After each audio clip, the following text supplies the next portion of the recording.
That's funny because I've been asking him for a ring for the past 3 years, but he always told me he wasn't ready. I guess now I know why. But you know what?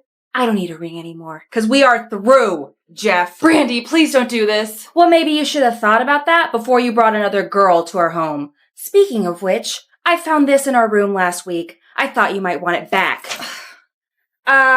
This isn't mine. Well, it's not mine.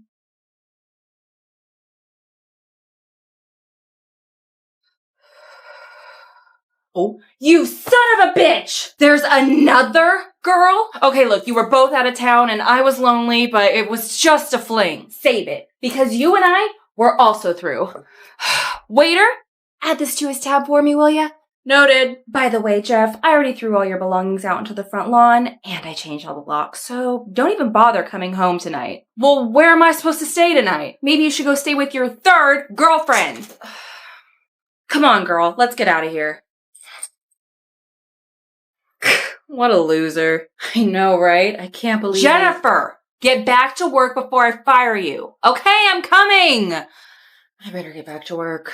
All right, sir, here's your scotch. I didn't order this. Oh, I know. I just figured you would need one after publicly embarrassing yourself in front of a room full of people.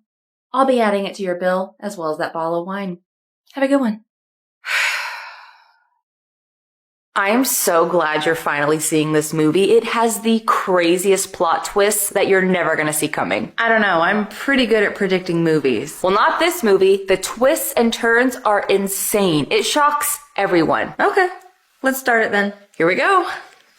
Wait, so who's the character in the pink again? Oh, that's Beth. She's the main character's next door neighbor. Really? Cause something tells me she's actually a hitman that was hired by the main character's brother because the brother wants to inherit all of their father's wealth when he dies, not just half. But I also feel like the father isn't actually dying from cancer and that he's just faking it because the father wants to run away and start a new life with his secret girlfriend. And what his children don't know is that he already wrote them out of his will behind their back, so they won't be getting a dime when he dies. But what the father doesn't know is that his wife already drained his bank account because she found out about the girlfriend that he's been cheating on her with their entire marriage. And when the father and son finally find out the truth, she tells them that she spent all the money and there's nothing left. They are both so enraged that they both try to kill her, and right before she takes her final breath, she tells them that they aren't actually father and son and that the son has a completely different dad. So then the father and son go to jail, leaving only the daughter behind. And one day she opens her bank account and finds millions of dollars because it turns out the mom actually lied about spending all the money and gave it all to the daughter. Then the movie ends with the daughter having a flashback to when she was younger and the mother tells her,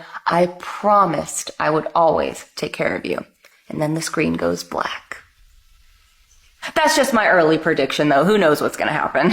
Well, that is a crazy prediction, and that is absolutely not what happens at all. I don't even know how you came up with that. Well, it's just a prediction. I promised I would always take care of you. Did I call it, or did I call it? I hate you. All right, ma'am, so your total comes out to $1,482.52. Okay, I do have a couple coupons I want to use, though. Is all of that the coupons you want me to use? No, don't be silly. Okay, because I was going to say, that's all the coupons I have. Oh God, I'm never getting out of here. I don't get paid enough for this. Hey, yeah, it's me. I'm gonna be a little late. I'm stuck at the grocery store and there's only one cashier and I got Clarissa the coupon queen in front of me. Oh my God. Hey, I'm gonna call you back, okay? Is that her total? What, that? Yeah. It's going into the negative. Well, what can I say? I know a good deal when I see one. So, you got any coupons in that book you aren't using? Or, I don't know, maybe if you're thinking about a sugar baby, cause if you're down, I'm down. I spend a lot of time and energy collecting these coupons. I'm not just gonna hand them over to some random person.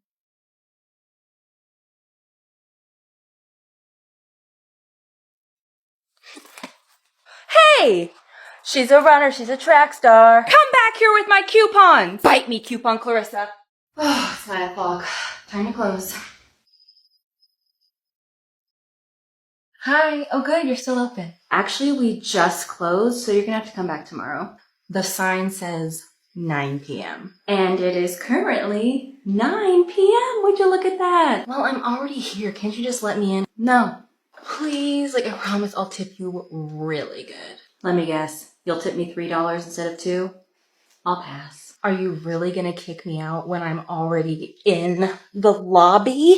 Ma'am, seriously, get out. If you don't take me, I'm calling your boss and letting them know. Well, I'm leaving right now regardless of the situation, so either you can go back to your car and come back tomorrow, or I can go to my car and call the cops and tell them I see a suspicious woman standing in a closed business after hours. Fine, but just know that I'm leaving a Yelp review for this, and you're not gonna like it. Toodles.